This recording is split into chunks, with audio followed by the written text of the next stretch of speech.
Je suis une coach exécutive. J'accompagne les dirigeants d'entreprises de toutes les tailles, que ce soit des solopreneurs, des TPE, des PME ou des très grandes entreprises. Autant le niveau humain que le niveau stratégique. La ligne au complet. Et je crois que le fait que j'ai cette écoute particulière avec les entrepreneurs due à mes connaissances en PNL, en neurosciences, etc., ça m'aide énormément.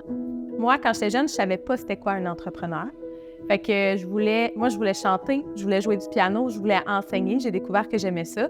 Fait que par la bande, j'ai découvert que pour faire ça, j'allais ouvrir une école de musique puis j'allais devenir entrepreneur. Mais quand je l'ai fait, je savais même pas c'était quoi être entrepreneur.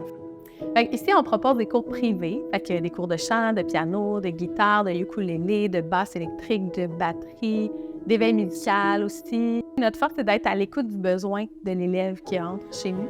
Pour moi, devenir entrepreneur, c'est un concours de circonstances parce que j'ai passé plusieurs années dans le réseau public, puis avec les conditions qu'on connaît, c'était devenu un besoin pour moi là, de vivre ma passion d'une autre façon que dans le secteur public.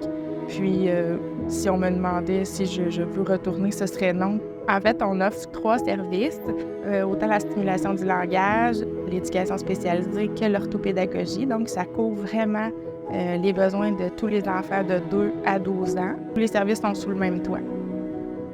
Tous les jours, j'ai la chance de baigner dans l'entrepreneuriat à travers, oui, mes échanges, mais à travers le rêve, la passion des entrepreneurs avec lesquels je travaille. Je pense que je fais le plus beau métier du monde. C'est sûr que l'entreprise a grandi au fil du temps, ça, je suis vraiment contente. J'ai mis beaucoup de temps, beaucoup d'énergie sur l'école de musique.